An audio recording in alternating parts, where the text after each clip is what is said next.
Class 10th का English का writing section only in 10 minutes. तो आपके राइटिंग सेक्शन में बस दो ही चीजें हैं, formal letter and analytical paragraph. ठीक है, फॉर्मल लेटर में आपका letter to editor and complaint letter है। तो सबसे पहले हम लेटर टू एडिटर के बारे में बात कर लेते हैं। तो ये फॉर्मल लेटर्स है, मतलब एक फॉर्मल टोन में लिखे जाते हैं, किसी अथॉरिटी को आप लिखते हो। ठीक है, तो लेटर टू एडिटर का ये आपका फॉर्मेट है एंड देन आगे एग्जाम्पल भी देखेंगे। तो सबसे पहले आता है सेंडर्स एड्रेस, मतलब जो सेंड कर रहा है लेटर को। अब आप वो लेटर लिख रहे हो तो आप सेंडर हो। ठीक है, क्वेश्चन में या तो आपका नेम, जो नेम है एंड एड्रेस है वो गिवन होगा, या फिर आप कोई भी सेंडर एड्रेस यहाँ पर लिख सकते हो।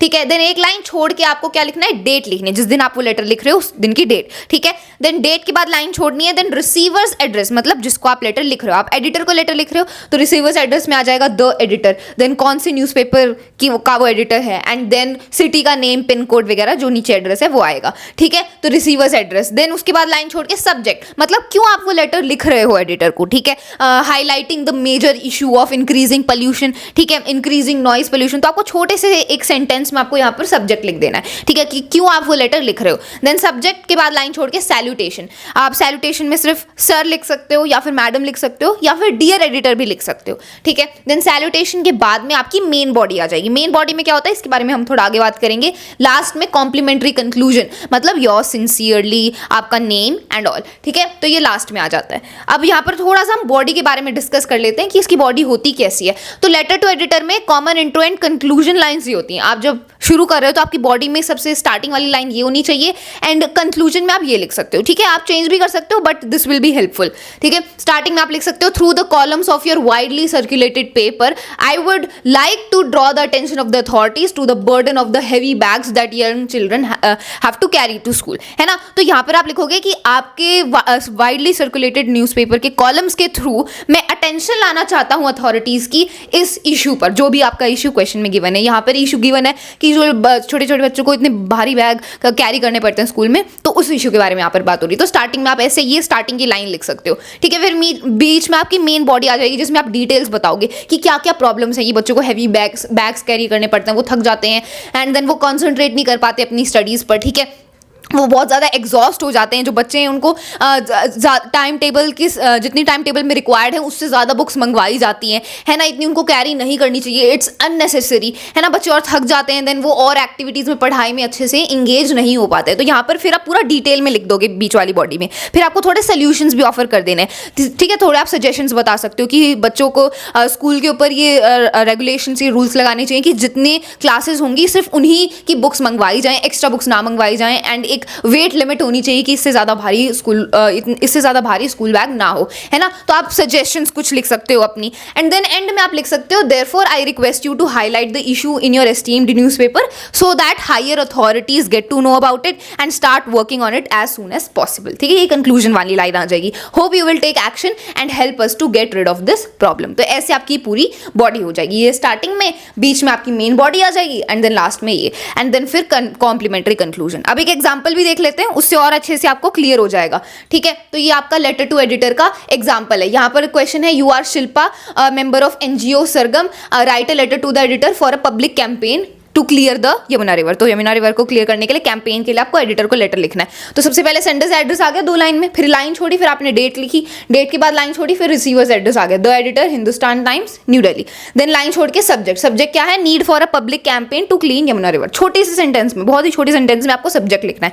देन लाइन छोड़ के सैल्यूटेशन, डियर एडिटर, ठीक है, कॉमा किया, एंड देन बॉडी आपकी शुरू हो गई। ठीक है, बॉडी में I am Shilpa as a member of NGO Sargam, I am writing to you in order to highlight the declining situation of the river Yamuna. आप कैसे भी स्टार्ट कर सकते हो, जैसे मैंने वो लाइन बताई थी वो भी आप यहाँ पर यूज कर सकते हो। ठीक है, देन ये मेन बॉडी आ गई, the city of Delhi is getting polluted water from Yamuna river. ठीक है, the residents are being blamed for this, the polluted river with muck dirt and garbage, the river water is filled with waste material. तो पूरी फिर यहाँ पर आप problem को detail में बताओगे। The public has been trying for a water treatment plant, still the authorities have not responded. ठीक है, इसलिए therefore I request you to highlight the issue in your newspaper and generate public interest. ठीक है, public का interest है इसमें, ज़्यादा से ज़्यादा लोग कैंपेन में पार्टिसिपेट करें, इसलिए आप हमारी हेल्प करें, इस इशू को हाईलाइट करें। We will have to come forward to set up the plant in the area. फिर लास्ट में योर सिंसियरली नेम आ जाएगा एंड आपकी डेजिग्नेशन। ठीक है, सिंपल। तो ऐसे आपको क्या करना है, अपना ये आपने लेटर टू एडिटर लिख दिया। अब आगे बात कर लेते हैं हम दूसरे फॉर्मल लेटर की, विच इज कंप्लेंट लेटर। तो कंप्लेंट लेटर का फॉर्मेट में आपको सबसे पहले लिखना होता है सेंडर्स का एड्रेस, यानी कि जो लेटर भेज रहा है, और वो आपको लेटर के क्वेश्चन में ही गिवन होगा। एंड उसके बाद आपको एक लाइन छोड़ के लिखनी है डेट। तो आपको लगेगा ये लेटर टू एडिटर की कुछ सिमिलर ही है, लगभग सारा ही सिमिलर है। डेट लिखने के बाद आपको एक लाइन छोड़नी है, उसके बाद लिखना है आपको रिसीवर का एड्रेस, यानी कि जिस अथॉरिटी को आप कंप्लेन कर रहे हो, ठीक है। फिर आपको एक लाइन छोड़ के सब्जेक्ट लिखना है, यानी कि आपका टॉपिक क्या है। मैं आपको एग्जांपल आगे देने वाला हूं, आपको तब अच्छे से समझ आएगा। उसके बाद लाइन छोड़ के आपको देनी salutation, dear sir, respected ma'am, ठीक है। उसके बाद सैल्यूटेशन के बाद आपको लाइन नहीं छोड़नी है, और फिर आपको अपनी बॉडी स्टार्ट कर देनी है। लास्ट में लिखना है थैंकिंग यू, फिर लाइन छोड़ के लिखना है योर्स फेथफुली, नेम आपको अपना लिख देना है। और नेम भी अगर आपको क्वेश्चन में नहीं दिया हुआ है तो अपना नाम लिखना, वरना क्वेश्चन में दिया होगा, ठीक है। अब इसका एग्जांपल यहां पे देख लो। सबसे पहले सेंडर्स का एड्रेस, लाइन छोड़ के डेट, देन रिसीवर का एड्रेस, यानी कि जिस अथॉरिटी को आप यहां पे या जिस पोजीशन वाले बंदे को आप कंप्लेन कर रहे हो, ठीक है। लाइन छोड़ के subject, complaint letter regarding the, ये सेम रहने वाला है। उसके बाद पूरा टॉपिक आपको लिख देना है, ठीक है। सर, डियर सर या respected sir, comma I am Sarita a resident, यानी कि फिर आपको पूरा इंट्रोडक्शन देना है अपना, और आपके किसके रिगार्डिंग आप यहां पे कंप्लेन कर रहे हो ये आपको पूरा एक्सप्लेन कर देना है। ऐसे पूरी बॉडी लिख देनी है, ठीक है। फिर थैंक यू योर्स फेथफुली सरिता, अपना नाम लिख देना है। क्लियर हो गया, सिंपल फॉर्मेट है। अब आगे आ जाते हैं लेटर ऑफ इंक्वायरी में भी कुछ अलग नहीं है, same format as in letter to editor, ठीक है। Sender address, date, receiver address, subject and salutation, फिर body thanking you yours faithfully and the name, ठीक है। कुछ लाइंस इनका आप यूज कर सकते हो। I am writing in regard to our intention to buy, यानी कि लेटर टू इंक्वायरी क्या होता है, जब आप किस पे ऑर्डर प्लेस करो। मान लो मुझे कोई 100 चीजें खरीदनी है, तो मैं उस कंपनी को लेटर लिख रहा हूं कि मुझे जानना था कि आपका क्या प्राइस यहां पे रहने वाला है और कब तक मुझे ये आइटम्स डिलीवर हो जाएंगे। आप इंक्वायर कर रहे हो, ठीक है, आप जानना चाहते हो, इंफॉर्मेशन आप चाहते हो, ठीक है। या फिर कोई गलत प्रोडक्ट आपके पास आ गया तो आपको रिप्लेसमेंट चाहिए, उसके लिए भी आप यही लेटर यहां पे लिखते हो। सेम फॉर्मेट है। फील, और लास्ट में आप लिख सकते हो feel free to contact me in case of any questions, या फिर I would like to inquire about the, फिर आपका टॉपिक आएगा। क्लियर हो गया। अब आ जाते हैं एनालिटिकल पैराग्राफ पे। एनालिटिकल पैराग्राफ में देखो आपको कुछ क्या करना है।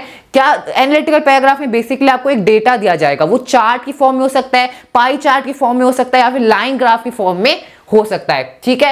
एंड इसमें आप कैसे वर्ड यूज कर सकते हो, जैसे कि a pattern of growth, rapidly double, यानी कि डेटा एकदम से डबल हो गया तो रैपिडली डबल, स्काई रॉकेटेड, या फिर डिक्लाइन, कम हुआ, पीक हुआ, ठीक है। और आप for describing quantities use various style like 48%, या फिर 1/3, यानी कि मान लो कोई चीज है, लेट्स से मान लो वो है 33%, बाकी है 77%, तो वो क्या हो गया, 1/3 हो गया। तो ऐसे वर्ड्स का आपको यूज करना है, ठीक है।